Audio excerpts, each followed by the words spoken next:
ಒಂದು ಮದುವೆ ಮನೆ ಇರ್ಬೋದು, ಮನೆಯಲ್ಲಿ ಹಬ್ಬ ಹುಣ್ಣಿಮೆ ಇರ್ಬೋದು, ಪಾರ್ಟಿಗಳಾಗಿರ್ಬೋದು, ಫಂಕ್ಷನ್ ಆಗಿರ್ಬೋದು, ಎಲ್ಲರೂ ಇಷ್ಟಪಟ್ಟು ಮಾಡುವಂಥ ಒಂದು ಅಡುಗೆ ಪಲಾವ್.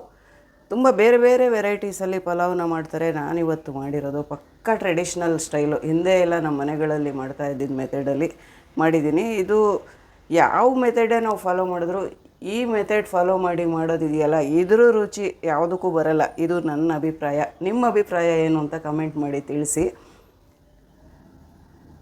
ಪಲಾವ್ ಜೊತೆಗೆ ಮೊಸರು ಬಜ್ಜಿ ಕಂಪಲ್ಸರಿ. ಮೊಸರು ಬಜ್ಜಿನ ಕೂಡ ನಾನು ಹಳೆ ಮೆಥಡಲ್ಲೇ ಮಾಡಿದ್ದೀನಿ. ಅಂದರೆ ಟೊಮೆಟೊ, ಸೌತೆಕಾಯಿ, ಈರುಳ್ಳಿ, ಕೊತ್ತಂಬರಿ ಸೊಪ್ಪು ಎಲ್ಲ ಹಾಕಿ ಮಾಡಿದ್ದೀನಿ. ಸಖತ್ತಾಗಿರುತ್ತೆ. ಹೇಗೆ ಮಾಡಿದೆ ಅಂತ ನೋಡ್ಕೊಂಡು ಬರೋಣ ಬನ್ನಿ. ಪಲಾವ್ಗೆ ಮೊದಲಿಗೆ ಒಂದು ಮಸಾಲೆ ರೆಡಿ ಮಾಡ್ಕೊಳ್ಳೋಣ. ಸ್ವಲ್ಪ ಪುದೀನ ಸೊಪ್ಪು ಹಾಕಿದ್ದೀನಿ, ಕೊತ್ತಂಬರಿ ಸೊಪ್ಪು ಸ್ವಲ್ಪ, ಕಾಯಿ ತುರಿ, ಹಸಿಮೆಣಸಿನ್ಕಾಯಿ, ಅವರವರ ಖಾರದ ರುಚಿಗೆ ಅನುಗುಣವಾಗಿ ಹಸಿಮೆಣಸಿನ್ಕಾಯಿನ ಹಾಕ್ಕೊಳ್ಳಿ.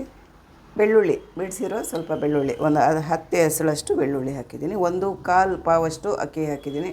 ಅಷ್ಟು ಕ್ವಾಂಟಿಟಿಗೆ ಇಷ್ಟು ಸಾಮಗ್ರಿಗಳು. ಆಮೇಲೆ ಶುಂಠಿ, 1 ಇಂಚಷ್ಟು ಶುಂಠಿ, ಒಂದು ಅರ್ಧ ಟೀ ಸ್ಪೂನಷ್ಟು ಧನಿಯಾ ಪುಡಿ. ಧನಿಯಾ ಕಾಳು ಬೇಕಾದರೂ ಹಾಕ್ಕೋಬೋದು, ಧನಿಯಾ ಪುಡಿ ಬೇಕಾದರೂ ಹಾಕ್ಬೋದು. ಈ ಹಳೆ ಮೆಥಡ್ ಪಲಾವ್ಗೆ ಇದು ಮಸ್ಟ್. ಈ ಥರ ಹಾಕ್ತಾಯಿದ್ರು ನಮ್ಮ ಮನೆಗಳಲ್ಲಿ. 1/4 ಟೀ ಸ್ಪೂನಷ್ಟು ಜೀರಿಗೆ. ಇದಕ್ಕೆ ಗರಂ ಮಸಾಲೆ ಅದೆಲ್ಲ ಏನು ಹಾಕಲ್ಲ. ಈಗ ರುಬ್ಕೊಳ್ಳೋಣ. ತುಂಬ ನೀರು ಹಾಕೋದು ಬೇಡ, ಒಂದು 2-3 ಟೀ ಸ್ಪೂನಷ್ಟು ನೀರು ಹಾಕ್ಕೊಂಡು ರುಬ್ಬಿದ್ರೆ ಸಾಕು. ಈಗ ಪಲಾವ್ ರೆಡಿ ಮಾಡ್ಕೊಳ್ಳೋಣ. ಒಂದು ಕುಕ್ಕರ್ನಲ್ಲಿ ಸ್ವಲ್ಪ ಎಣ್ಣೆ ಹಾಕ್ತೀನಿ.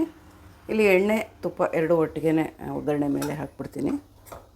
ತುಪ್ಪ ಒಂದು 2-3 ಟೀ ಸ್ಪೂನಷ್ಟು,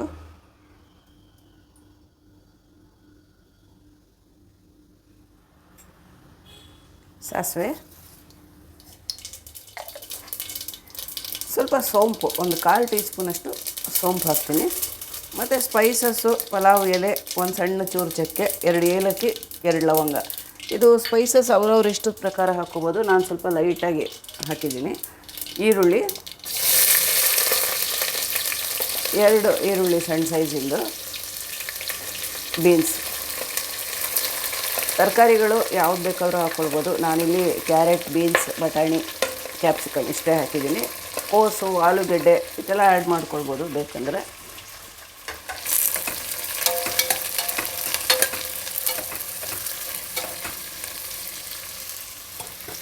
ಸಣ್ಣ ಸೈಜಿಂದು 2 ಟೊಮೆಟೊ ಸಣ್ಣದಾಗಿ ಹಚ್ಚಿ ತೊಗೊಂಡಿದ್ದೀನಿ.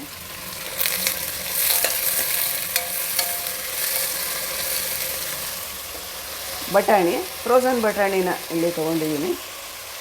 ಒಣಗಿದ ಬಟಾಣಿ ಆದರೆ ನೆನೆಸಿಟ್ಕೊಂಡು ರಾತ್ರಿಯೇ, ಬೆಳಗ್ಗೆ ಮಾಡೋಂಗಿದ್ರೆ ರಾತ್ರಿಯೇ ನೆನೆಸಿಟ್ಕೊಂಡು ಬಳಸ್ಕೊಳ್ಳಿ. ಇಲ್ಲ ಸಾಯಂಕಾಲ ಮಾಡೋಂಗಿದ್ರೆ ಬೆಳಗ್ಗೆನೇ ನೆನೆಸಿಟ್ಕೊಂಡು ತೊಗೊಳ್ಬೇಕಾಗುತ್ತೆ.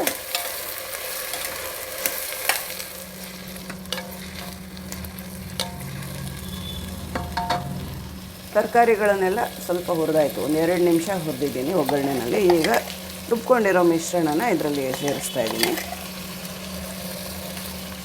ಮಸಾಲೆನ ಸ್ವಲ್ಪ ನುಣ್ಣಗೆ ರುಬ್ಕೊಳ್ಬೇಕು. ಇದಕ್ಕೆ ಸ್ವಲ್ಪ ಅರಿಶಿಣದ ಪುಡಿ,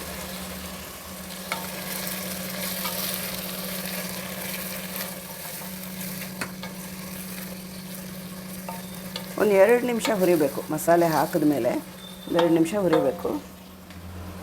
ಉಪ್ಪು ಹಾಕೋಣ. ನಾನು ಒಂದು 3 ಟೀ ಸ್ಪೂನಷ್ಟು ಉಪ್ಪು ಹಾಕ್ತೀನಿ.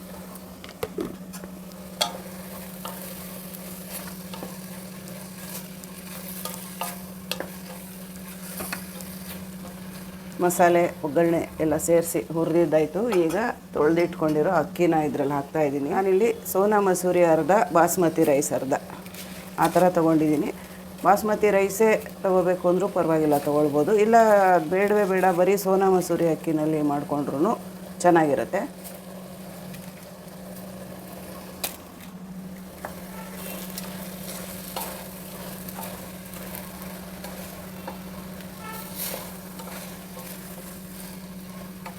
ಎಲ್ಲ ಸಾಮಗ್ರಿಗಳನ್ನು ಹಾಕಿದ್ದಾಯಿತು. ಈಗ ನೀರು ಹಾಕೋಣ. 1ಕ್ಕೆ 2 ಆ ಲೆಕ್ಕದಲ್ಲಿ. 1 ಲೋಟ ಅಕ್ಕಿಗೆ 2 ಲೋಟ ನೀರು.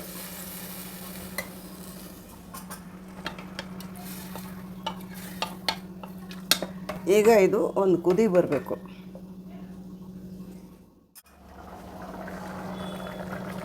ನೋಡಿ ಈಗ ಚೆನ್ನಾಗಿ ಕುದಿ ಬಂದಿದೆ.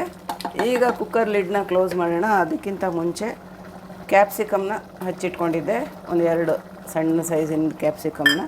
ಈಗ ಕುಕ್ಕರ್ ಲಿಡ್ ಕ್ಲೋಸ್ ಮಾಡೋದಕ್ಕಿಂತ ಮುಂಚೆ ಕ್ಯಾಪ್ಸಿಕಮ್ನ ಹಾಕ್ಬಿಟ್ಟು ಕುಕ್ಕರ್ ಲಿಡ್ ಕ್ಲೋಸ್ ಮಾಡೋಣ. ಈಗ ಇದು 1 ಅಥವಾ 2 ವಿಸಲ್ ಬಂದರೆ ಸಾಕು. ಹೈ ಫ್ಲೇಮಲ್ಲೇ ಇಟ್ಟಿದ್ದೀನಿ. 2 ವಿಸಲ್ ಕೂಗ್ತು. ಈಗ ಸ್ಟವ್ ಆಫ್ ಮಾಡಿದೆ. 2 ವಿಸಲ್ ಕೂಗಿದ್ದಾಗಿತ್ತು. ಈಗ ಕೂಲಾಗಿದೆ. ನೋಡೋಣ ಪಲಾವ್ ಹೆಂಗಾಗಿದೆ ಅಂತ. ಪರ್ಫೆಕ್ಟಾಗಿ ಪಲಾವ್ ಆಗಿದೆ.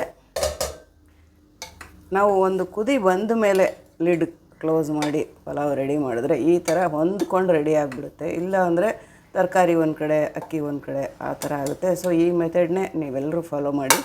ಪಲಾವ್ ನೋಡಿ ಎಷ್ಟು ಪರ್ಫೆಕ್ಟಾಗಿ ಆಗಿದೆ ಅಂತ.